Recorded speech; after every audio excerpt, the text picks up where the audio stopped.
What if Littlefinger didn't betray Ned Stark? Let's explore the depths of it in the video. Your son has no claim to the throne. Liar! You condemn yourself with your own mouth, Lord Stark. Ser Barristan seized this traitor. Ser Barristan is a good man, a loyal man. Do him no harm. You think he stands alone? Kill him! Kill all of them, I command it! Commander! Take the Queen and her children into custody. Escort them back to the royal apartments and keep them there, under guard. Men of the Watch! I want no bloodshed. Tell your men to lay down their swords. No one needs to die. The gold cloaks rush forward, rushing past Ned's men and towards the Lannister men-at-arms, circling the king and queen-regent. The guardsmen can only blink in surprise, and many are run through before they can react. The Kingsguard act a bit better, rushing down the steps with swords in hand. They hack through the gold cloaks, each one killing several of these men. The Hound is equally ferocious, sweeping with his sword in a wide arc. But one person hesitates, Ser Barristan, who keeps his sword drawn, but looks frozen in place. Ned has his guardsmen surround him, but none attack. Ser Barristan, you've read the King's words, and you've seen what the Queen-Regent intends. You should make your decision now for who you serve before any more men die. He grips his sword tightly, looking at the slaughter around him, and spots Ser Mandon escorting Joffrey and Cersei away. He cuts his way through the gold cloaks and hurries towards the side door. Taking a deep breath, Ser Barristan springs after them. He blocks their path. Not a step further, Your Grace. This ends now. Ser Mandon readies his sword, his eyes oddly flat despite being under his helm. It unnerves even the old knight, who is startled when he suddenly roars to life. Ser Barristan parries an overhead swing and sweeps it aside. The Valeman continues to press him, sweeping his sword again and again, aiming to overwhelm the legendary warrior. Yet while the initial attack takes him off guard, Ser Barristan does not yield, and continues to parry each strike, fighting carefully and avoiding underestimating the knight. He beats his strike back and fights carefully, searching for an opening. It soon comes when Ser Mandon overextends his strike. Ser Barristan takes this chance and shoves his sword arm up, pushing it aside. He then drives his blade through his armpit. The Valeman gasps and clutches his arm, sword clattering to the ground. Ser Barristan Selmy does not give him a chance to recover and drives his sword through his visor. Joffrey screams, but Ser Barristan quickly seizes hold of him and the queen. That's enough. Stop this slaughter immediately. Despite his age, his voice carries across the room and ends the fighting in an instant. Though he doesn't hold his sword against them, the determination is clear in his eyes, and is enough to make the fighters hesitate. Soon the Hound, Ser Meryn, Ser Preston, and all remaining Lannister soldiers drop their weapons, letting the gold cloaks lead them away. From the end of the hall, Ned gives a quick nod of approval. Ser Barristan dips his head and personally escorts the queen and her son to their tower cell. Meanwhile, Littlefinger smiles and approaches Ned Stark.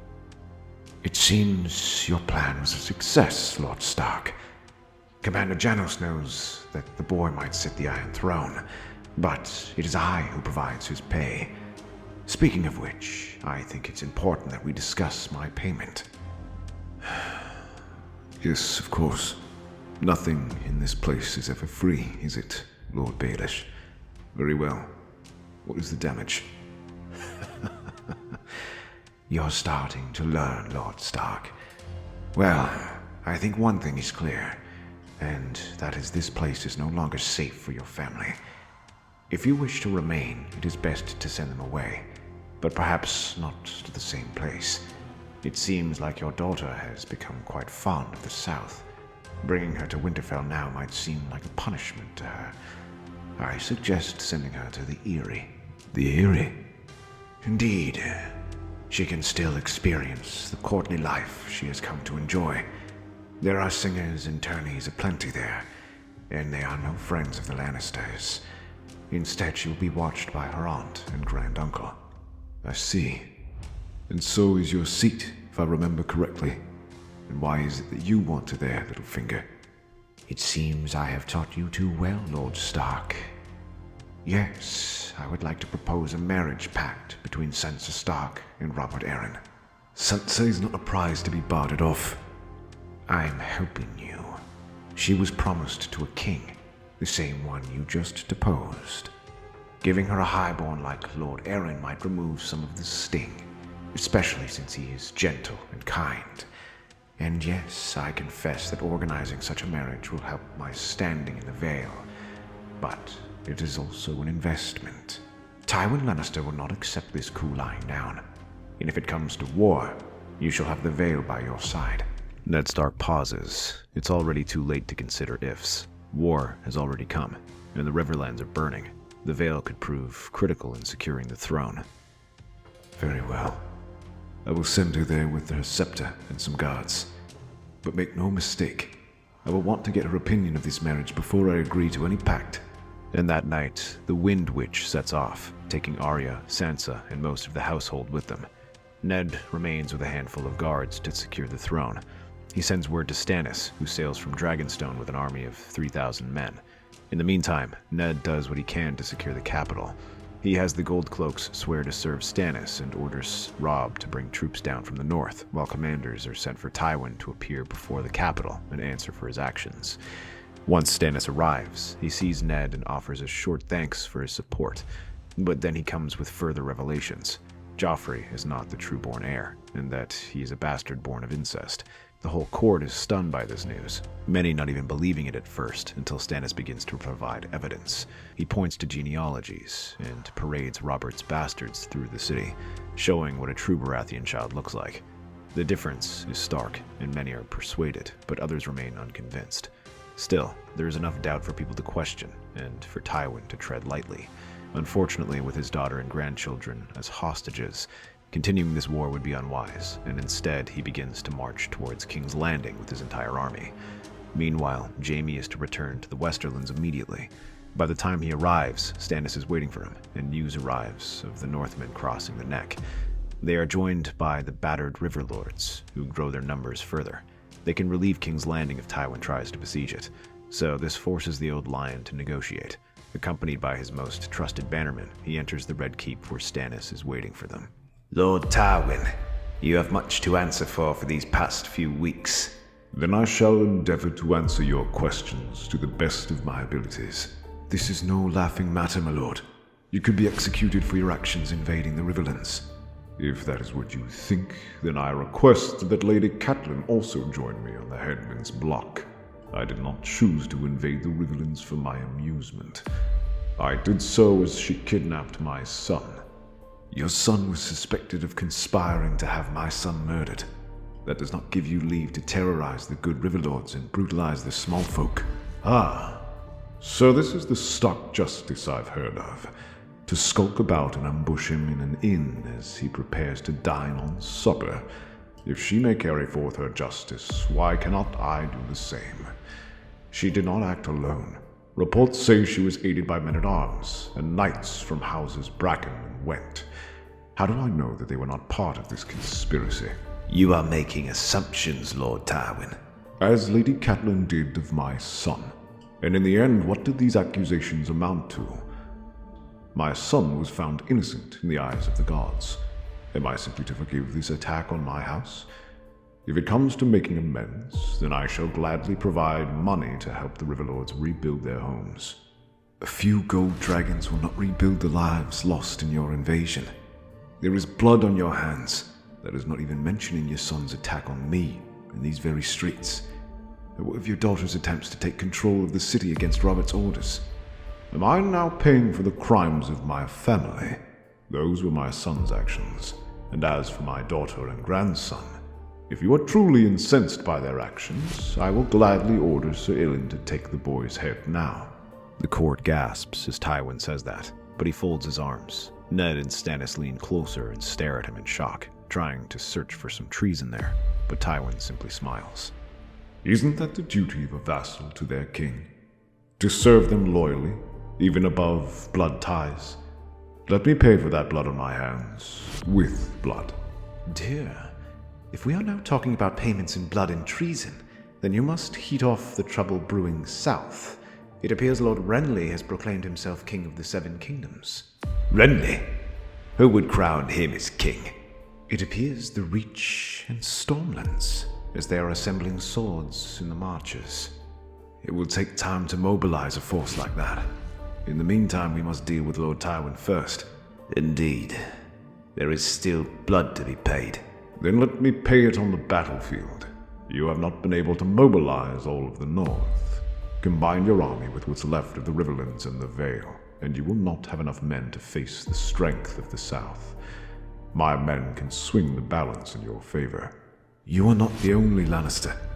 If I may, Your Grace, Lord Tywin has ruled the Westerlands for the better part of 30 years. Losing him could plunge the Westerlands into chaos, or worse. Stannis looks at the map before him, seeing the strength of Highgarden and Storm's End at his brother's side.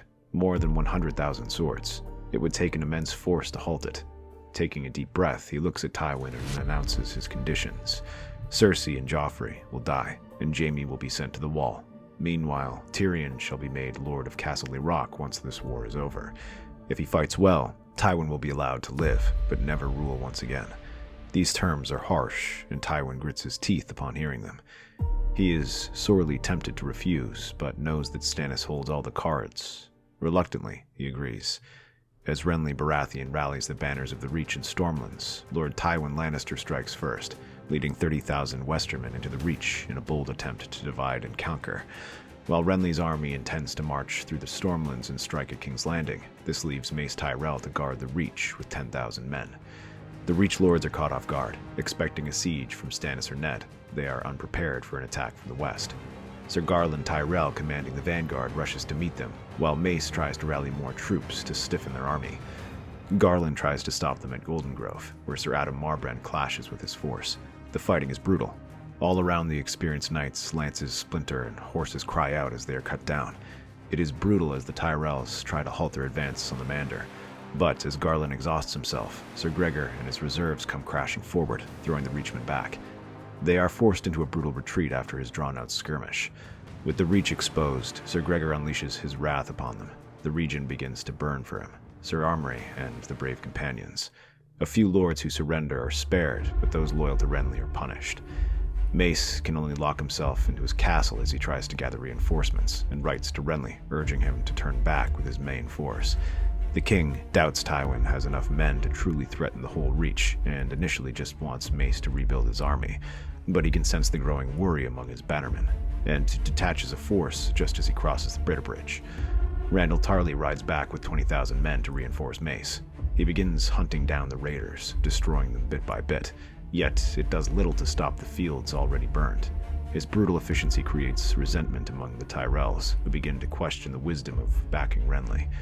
From the Neck, Robb Stark and his bannermen unite with the remnants of Tully forces, bolstered by Blackfish Brendan and Lord Jason Mallister.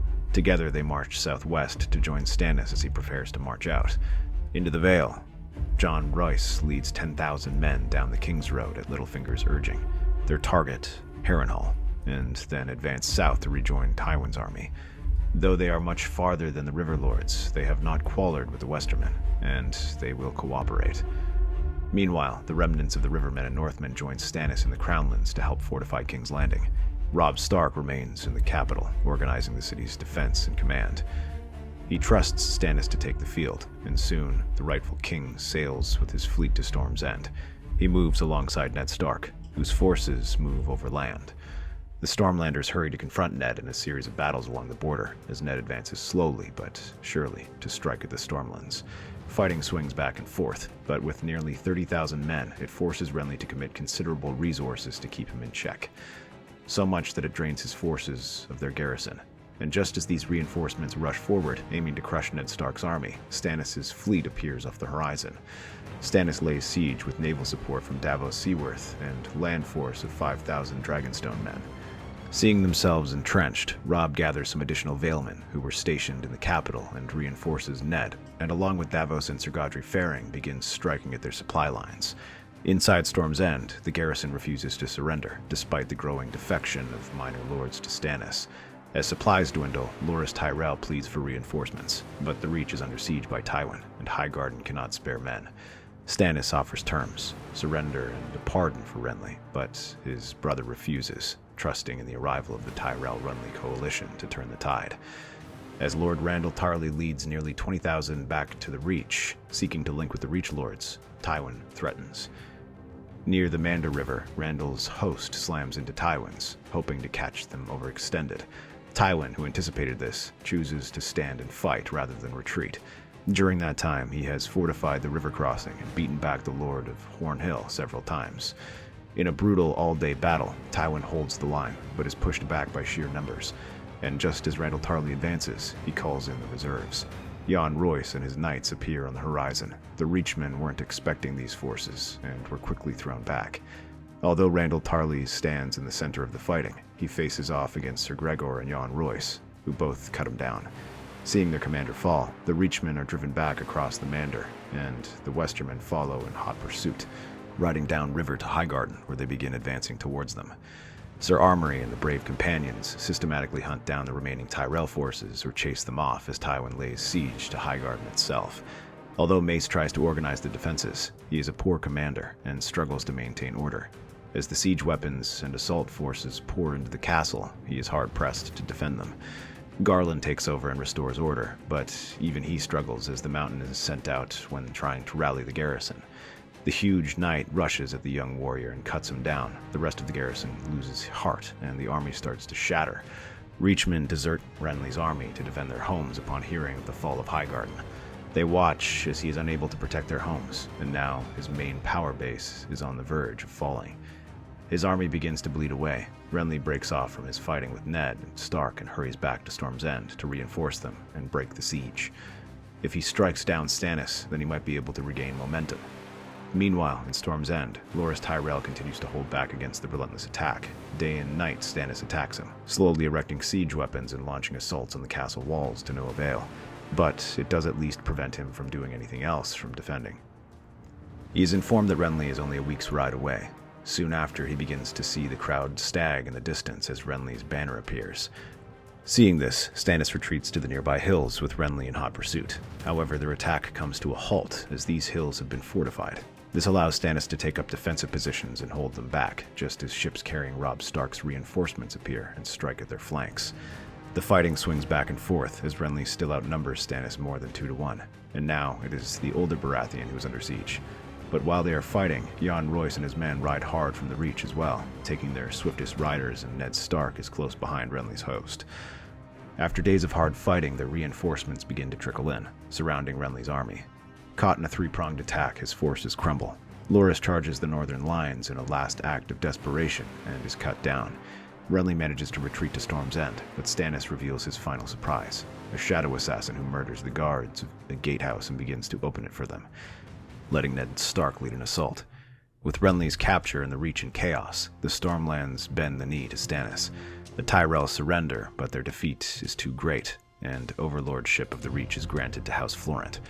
Tywin returns to Castle Rock, stripped of his titles as agreed before going off to the Free Cities in exile.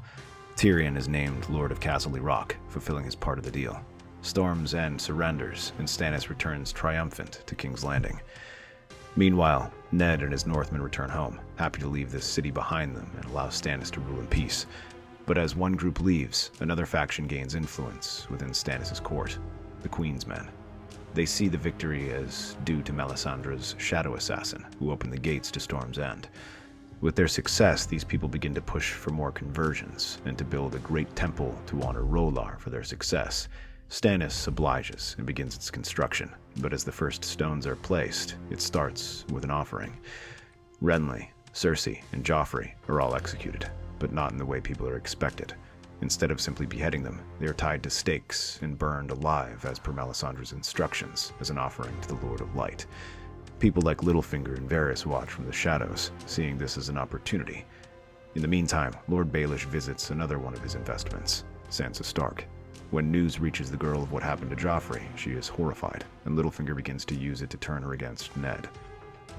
After learning about this coup, Sansa was furious at her father, seeing it as him ruining her chance to marry Joffrey. She refuses to believe that he was born of incest, saying it must be slander from Stannis, whom she sees as a pretender on the throne.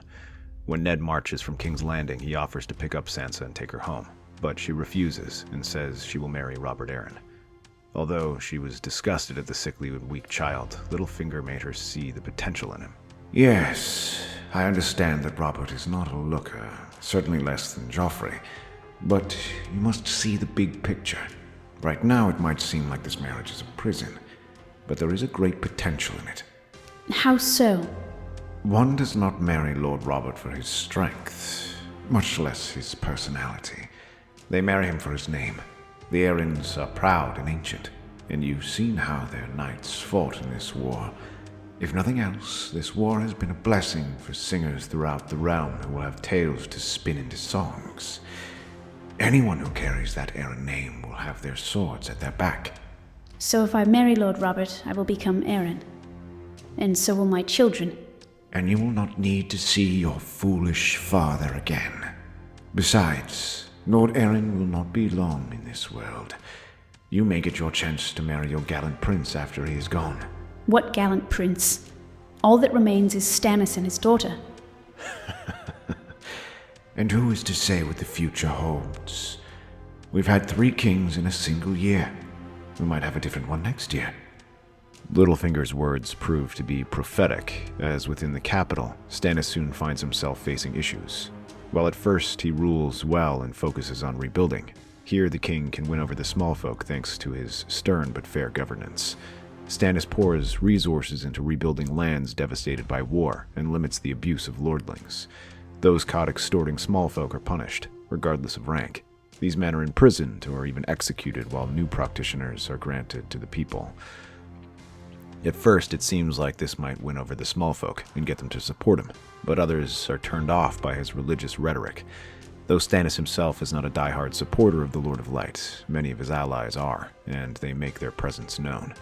Instances of them defiling septs, punishing those who speak out against the Lord of Light, and even conducting burnings become disturbingly common. To make matters worse, Melisandre doesn't seem interested in curbing it, as she gives her tacit approval to these actions. To many, the sight of burnings and destroyed septs slowly chips away at the people's goodwill towards Stannis, though the king issues proclamations condemning such actions and demanding that the religions get along. Even punishing the Queen's men responsible, it isn't enough. Many still watch as a temple of the Lord of Light. The being that supposedly sanctions all of these attacks begins to rise. This serves as a constant reminder to those small folk of Stannis' beliefs, a foreign god that allows for monstrous practices. Not helping are his enemies taking advantage of the chaos to turn people against him. The Tyrells are quick to use this as ammunition. Though significantly weakened after throwing their lot in with Renly, they are still a powerful and wealthy house with much influence. House Florent remains unable to fully secure their power base, especially as they eagerly begin worshipping the Lord of Light, preventing the small folk from fully accepting them. But they are not the only ones. Littlefinger sees Stannis' rise as an opportunity to cause chaos, and Varys seeks to undermine the realm. Both begin to spread rumors, exaggerating the already violent acts of the Queen's men. They make it seem as though Stannis is protecting them, only punishing low-ranked members while letting the rest of them go free. To lordlings, they point out how Stannis' practices are chipping away at their privileges and making it harder to enforce their rule, since the king doesn't merely want to rule, he wishes to exercise greater control of the realm and centralize its authority under the king. They point out the similarities to these burnings, as to the ones done by King Aerys. Others name him a kinslayer for allowing these things to be done to his brother. Even among the faithful, traveling septums and holy men begin to condemn these acts as well, preaching against Stannis in the small villages. It is not obvious at first, but it acts like a rot, slowly eating away at his support. Although Stannis does try to solidify his rule, it is difficult, and he finds challenges everywhere he goes. Melisandre manages to whisper to his ear, identifying people whom she suspects of disloyalty, though Stannis cannot do much without proof, except for watching them closely. She does send Queen's men to some of these traveling septums and eliminates them discreetly, but this is a long process that requires constant effort, as for everyone she kills, another takes his place. His only saving grace is that no one is truly capable of challenging him. They lack the claim and the backing, but that is what Varys means to correct as he starts gathering allies for his planned invasion. Among them are the Tyrells, who are eager to regain their former glory, but also Lord Tywin and Littlefinger in the Vale. The moonlight slips across the high halls of the Eyrie. Snow dusts the balconies as Varys, cloaked and quiet, is led by Lothar Brune through the halls. He finds Littlefinger in the solar, sipping wine and gazing out at the moonlit mountains. A fine place for a man to brood over his victories, or to count his losses. The game is won, but the board shifted. Indeed, and shifted in ways you did not expect. pieces have come and gone, and it seems like the winner has been determined. But in his efforts to win the bishop and his knights, he has sacrificed all his pawns. Speak plainly, Spider. The boy is dying. The maesters say it's his chest. It tightens like a fist and does not release. He wheezes like his father. He will not last a year. A terrible thing to see the boy follow so soon after his mother passed. And when he passes, the Vale will be leaderless. Not leaderless. Sansa Stark is his wife. She has influence and charm. Many lords adore her. But she is a woman, neither Arryn by birth, nor carrying young Robert's child. When her husband dies, she will need something to help secure her rule. You sound like a merchant. I assume this is something you can provide. I can. The young gallant prince Sansa always wanted. Your gallant knight. Tell me, what is it that I get from helping you? You get to fulfill a young girl's dream. But I suppose you must consider this. You should be the only one who makes such an arrangement. Lady Sansa would be quite grateful. Whatever else happens next, she will be firmly wrapped around your finger. And your candidate will allow her to rule the Eyrie? With your guidance, of course. Littlefinger stares out the moonlit window, silently counting the pieces. He smiles faintly. Across the narrow sea, the halls of Lys are alive with music, revelry echoing through the silk-draped pavilions of the Golden Company. Soldiers drink and toast to their recent victory. Aegon, clad in golden mail, cheeks flushed with triumph, watches his men celebrate, or the men who will be his as they celebrate. But as one song ends, another begins. A somber tone, one quiet and strong. A song of misery and a warning. The Rains of Castamere. It echoes from the harp in the corner, and instantly the music and laughter die down. Some men drunkenly ask for them to change songs, but these requests go unanswered as the doors fly open and a figure walks inside. Tywin Lannister, slow, regal, commanding. Aegon rises, frowning. His commanders shift uncomfortably. Jon Connington grips his sword, and other guards approach, but make no move to stop him. Tywin removes his gloves and meets the prince's gaze. Your Grace, I have ridden far to speak. May I have a word in private? Silence. Aegon looks at Jon Connington, then nods curtly. A goblet is filled and placed before the old lion, who remains standing. He takes it, and the two go off to a private room, accompanied by homeless Harry and Jon Connington. You've won battles, won songs, but you have not yet won Westeros. So long as you remain here, it shall remain that way. But sail now, and I will give you my support. What help is that? You do not rule Castle Rock any longer. I hear it is your son who runs your mines. Tyrion rules my house, it is true. However, he lacks the strength to instill fear, or the charisma to win respect and love. He rules only in name. If I were to return, my bannermen would rally to my side. But I cannot come back empty-handed, and if you help me, I shall ensure the Westerlands follow your lead. And why would we want your help? It was your family who slew Aerys and Rhaegar's family. You act as if slaying the Mad King was some crime against the gods. You were old enough to remember him, the things that lunatic had done. If my son hadn't slain him, then they would have had labeled him a craven for standing back as the Mad King burned the realm to the ground. And what of my mother and sister?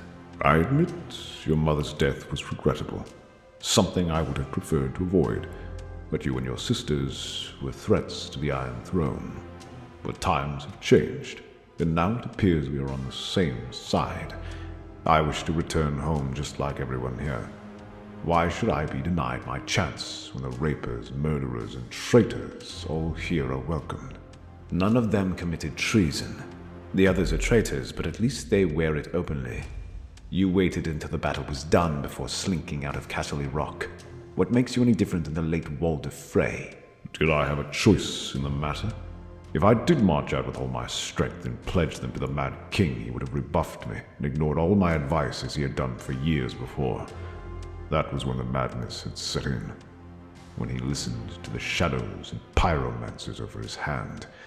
And why should I have supported Rhaegar, who was just as mad as his father? Do not use Rhaegar's name like that. What would you call it then?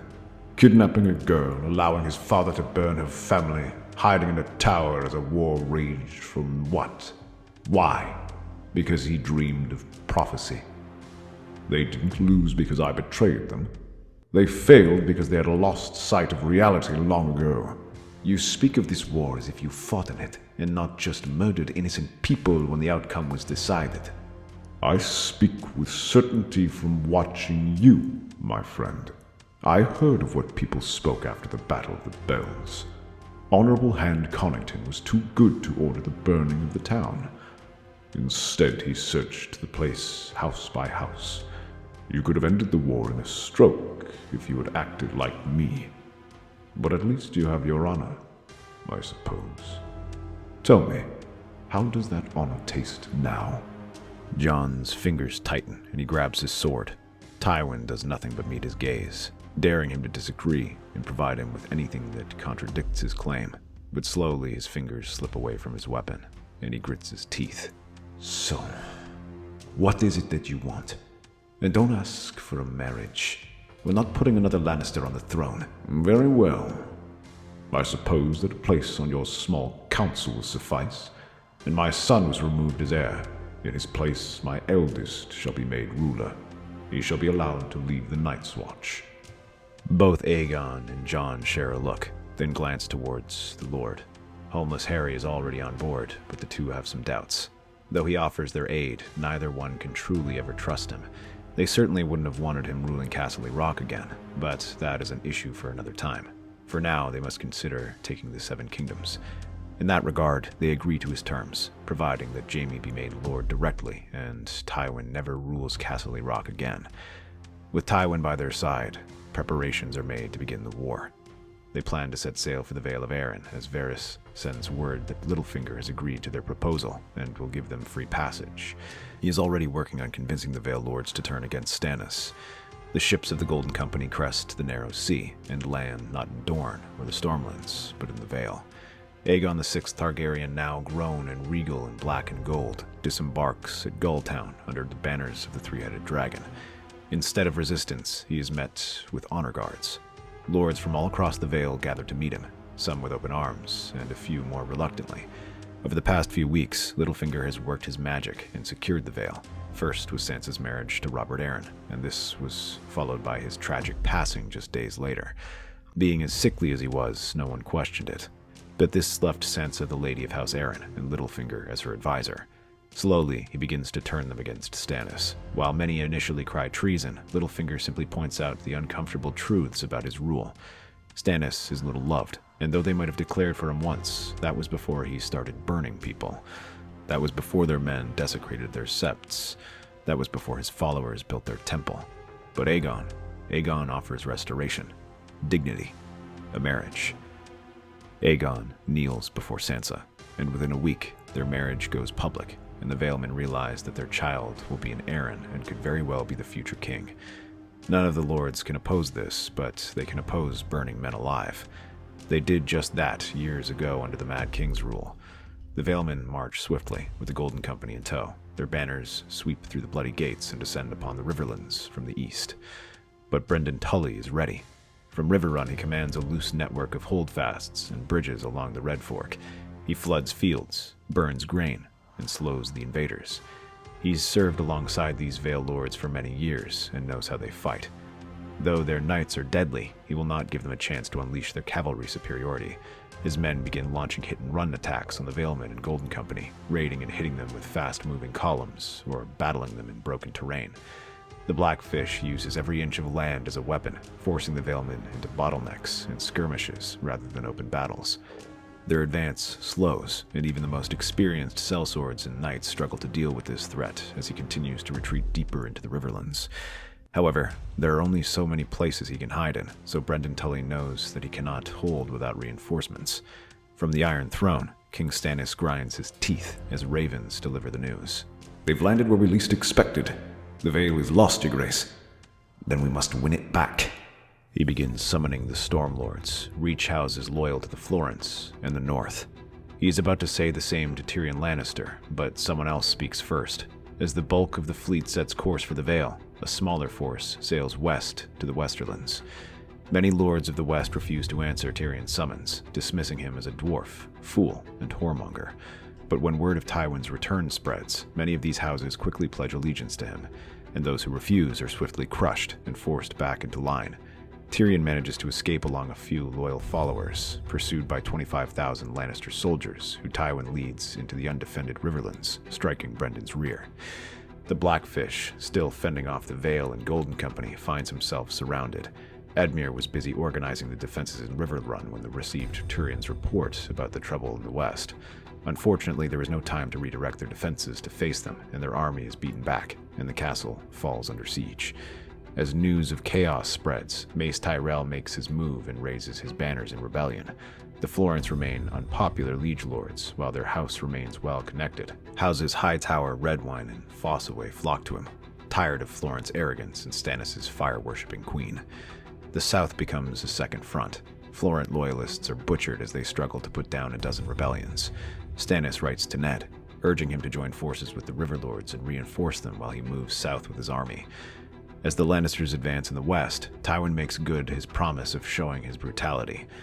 With his army significantly weaker than before, and still not yet fully battle-ready, he must re-establish his dominance over them through fear. Through the march, Tywin unleashes the dogs still loyal to him. The likes of Ser Gregor and Ser Armory ride on ahead with torches in hand, burning the grounds in front of them. This scatters the Riverlord army and puts them in a precarious position. Seeing his support bleeding away, the situation grows bleaker for Edmure and Brendan. Victory through military means soon becomes less and less possible, but the Blackfish still has one trick up his sleeve. He served with these lords and knows not just how they fight, but how they act. Many are proud and honorable, seeing war as chivalrous. While they aren't naive, they aren't needlessly cruel, and he tries to sow division into their ranks. The only exception to this is Jon Connington, who recalls his experience in the Battle of the Bells, and tacitly approves of it after seeing how some lords lose heart and retreat back to their lands or surrender. Just as many of the small folk are rising up in support of Aegon for their religion, some remain staunchly loyal to Stannis. The Brotherhood without banners continues to serve Stannis. Although called outlaws by some, they see that the king is just and wishes only for what's best for the realm. Because of that, they were among the most fanatic foes of Aegon VI, raiding his supply lines and operating well within the Vale of Arryn. Attempts to stage a rebellion there fail, but they continue a surprisingly successful guerrilla war, much more so than the Riverlords, who must worry about protecting their homes as well. Instead, the Blackfish begins putting them to work, sowing tales of discontent within the Vale camp to make them lose heart. Though they serve Aegon, they are not entirely comfortable fighting alongside Tywin Lannister. By spreading tales of cruelty and barbarism, they are reminded of his actions during Robert's succession and Robert's rebellion. The Brotherhood appears in different forms, disguised as small folk fleeing the war, as singers, or infiltrating their ranks as men-at-arms. They all bring tales of destruction brought by House Lannister. Though none of them say it, they begin to lose heart. Many pride themselves on their chivalry and honor. They began this war to fight an evil king and bring the true king to the throne, and yet, as they fight alongside Tywin Lannister, some begin to question that mission. Meanwhile, in the south, Stannis finally marches out and strikes at the Reach. Although Mace Tyrell won some local success against the Florents, Stannis is another beast entirely. His army consists of hardened knights who do not run from a fight. The beleaguered loyalists rally to their side, and soon the rebellions are pushed back one by one, while Mace is forced to withdraw and halt any plans to join up with Aegon in the Riverlands as he flees south. The halls of the Eyrie are quiet. War has not yet reached this place, and so the halls bustle with activity. But beneath the calm, whispers spread like wildfire. Sansa Stark sits high in the Lord's Hall in a gown of Arryn blue and Targaryen red. She listens to the small folk requesting her to end the war. They claim they are refugees, braving the wilderness to escape the fighting. They recount the tales of conquest, how the Blackfish retreats, how Tywin punishes resistance, how the realm will be restored. Among these refugees is Tom of Seven Streams, who snuck in with them. My husband will never allow such things to happen. Surely if you bring these tales to him, he will punish those responsible. Begging your pardon, my lady. But Tywin Lannister ain't no stranger to fire. His reputation for that goes back years. He and those monsters of his. And I will be sure to inform my husband about it. In the meantime, the Erie's hospitality is yours. He may know, your grace. Some of those fires were started by his sellswords. He looks like he has more to say, but Littlefinger has them ushered out, providing them with food and shelter in the meantime. Once they are alone, he reaches out and squeezes Sansa's shoulder. Peace begins with strength, and strength must sometimes be taken. And if strength drives away loyalty? Then we must remind them of why they swore it in the first place. Appear before them. Let them see the Arryn in you, the Lady of the Vale. Into the war? I can find a place already secure. There the Vale Lords can treat with you and share their concerns, and there you can put them to rest with that smile of yours. Sansa nods, quietly uncertain.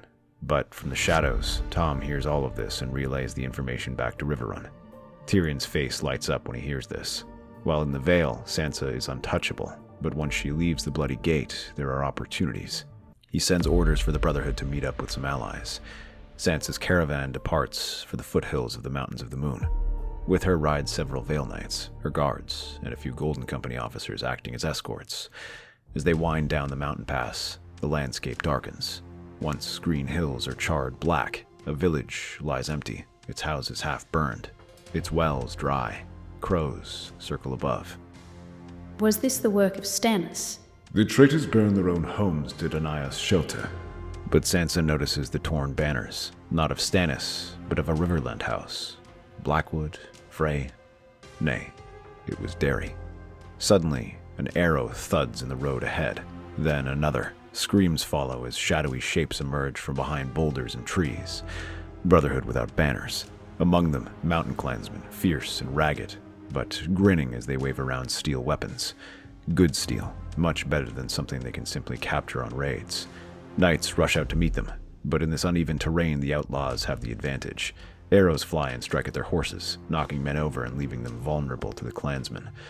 The caravan is overrun within a few minutes as Sansa hides behind her litter. But a moment later, the curtain is pulled back, and a figure stands before her. Harwin, older, leaner, with a beard and armor stripped of sigils, but unmistakable. Milady, it's been too long. Harwin? You're alive? Alive, and still yours. What is this? Are you here to take me prisoner? No, I'm here to show you what your prince won't. He escorts her out of the litter and places her atop his horse. The clansmen are allowed to take whatever is left from her escort, whether it be steel, gold, or armor, while the Brotherhood detach themselves and ride back to the Eastern Road. After a few days of hard riding, Harwin and the Brotherhood led Sansa through the Riverlands. Now they are disguised as a group of traveling merchants, including Sansa, whose face is hidden by a veil. But it doesn't hide the destruction that has befallen the region.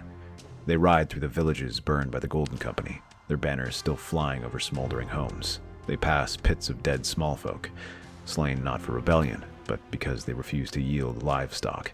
Some of them even bear signs, saying that they aided the riverfolk or refused to bend the knee.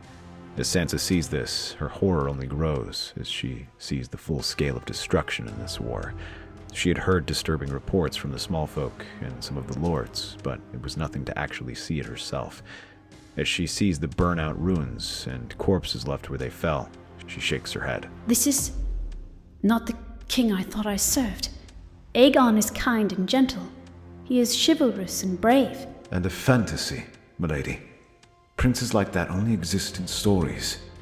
Here in real life, things are a lot dirtier. You served the same house that burned your uncles during the Succession War. Now they wear dragon wings, but the fire's the same. What would your father say? He was a traitor and a usurper. He killed Joffrey and put King Stannis on the throne. He burns people too. Aye, I remember that well. Can't say I like the Queen's burnt flesh over these people, but Stannis took action when he heard of it. And he didn't torch entire villages. Men like Lord Tywin make kings and unmake kingdoms. Now you gotta ask yourself if that's something you want to be a part of. But as she considers her answer, smoke heads over the Red Fork. The Golden Company, bolstered by the Westerland troops, encircle Riverrun, their siege towers looming over the walls like giants carved from gold and iron.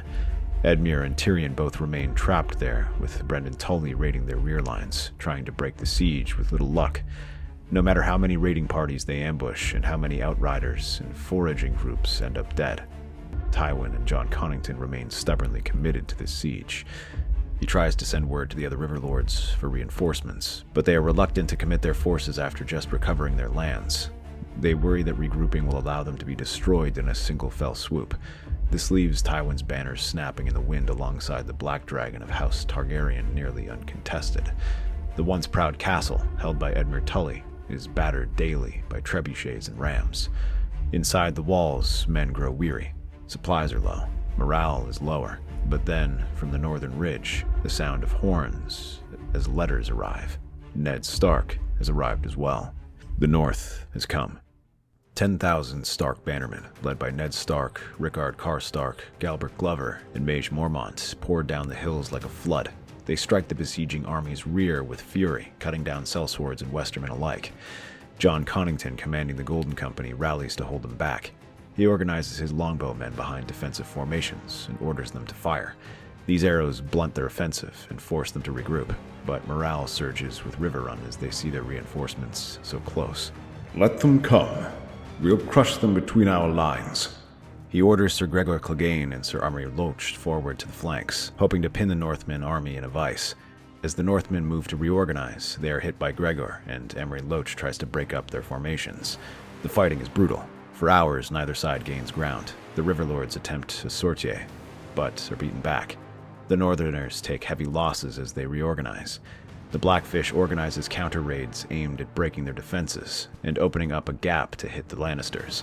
But after hours of fighting, it seems like the siege will hold. Seeing the Northmen retreat, Jon Connington shouts for reinforcements. The Valemen who were left in reserve are called forward to finish them off. From a distance, Rise, the Vale army, watches the battle unfold. Lord Royce, Belmore, and Redfort all glance at their banners. Their soldiers are eager, and when the orders come, they do not come from them, but directly from Lady Sansa, through a letter she had written the day before. I can no longer support Prince Aegon while he allows the likes of Tywin Lannister to do as they please. When the Northmen come, we shall fight alongside my father. They were reluctant to obey these orders at first, having already committed themselves to war, but Sansa and the Brotherhood remind them of the horrors Tywin has unleashed on the Riverlands, how he was considered an outcast before but brought back from exile by Aegon. The Vale cavalry rides down the slopes with banners flying, the Falcon and the Direwolf together. The Golden Company breaks ranks, confused. Tywin turns in disbelief. What is this treachery? But he does not have the time to properly react as he sees the Golden Company struggling to reform. Jon Connington urges his cavalry to meet the rhythm and halt their attack, but this is only a temporary success. Even their elephants are not as effective as the North's own longbowmen rain arrows down on them while the Vale Knights know to avoid them. He manages to get his troops into a defensive formation as Tywin's cavalry rushes to support them, but their forces are badly outnumbered, and while they are locked in combat with the Valemen and Northmen, the gates of Riverrun open up and warriors pour out, commanded by Edmure Tully. These men strike at Jon Connington's rear, sowing further chaos into their ranks, as now they do not have enough men to fully attack Riverrun. The Blackfish also joins in, sending his warbands into the fray. With Lord Beric and Thoros of Myr by his side, he plunges into the chaos, cutting his way through the encircling army and opening up a route towards Riverrun. Seeing this, the Lannister men begin to retreat, seeing their defeat as inevitable, and bannermen switch sides, weakening Tywin's line. Sir Gregor tries to escort him away from the battle, but he is surrounded by the Riverland warriors, who rain arrows on the giant before closing in with swords and finishing him off. Tywin soon follows, being personally cut down by the Blackfish. Around him, the Golden Company breaks. Jon Connington fights to the last, refusing to yield. Many flee into the woods. The siege is shattered. Aegon VI, wounded and unhorsed, is dragged before Lord Jon Royce. You cannot kill me. I am the son of Rhaegar Targaryen. And you behave like Tywin Lannister. Ned joins them soon after, hefting ice as he looks into the boy's eyes and takes his head.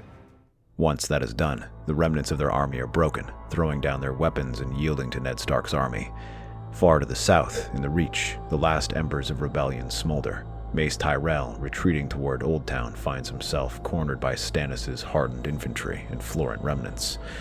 By then, they are finished off by the Dornish, who see Aegon allying with Tywin in disgust and decide to pledge themselves to Stannis. As Mace is cut down in a wave of Dornish javelins, the war draws to a close. The Reach and Westerlands are brought back to heal, and Sansa personally apologizes for her role in dragging the Vale into the war. Ned manages to plead with Stannis for clemency, allowing the Valemen to get off lightly, while Sansa marries Harry the Heir to solidify her rule over the Vale. By this time, Littlefinger has fled to Essos to escape justice. After that, Sansa offers a tearful apology to Ned, begging for forgiveness for doubting him and letting her dreams blind her to reality. Ned kindly accepts this and embraces his daughter. He then decides to go with her to the Eyrie to help her govern it, as he has had experience there. That's our theory. Westeros is a land filled with exciting stories and possibilities, and we love exploring them. If you want to accompany us on this journey across the Seven Kingdoms and beyond, then please like, share, and subscribe to our channel.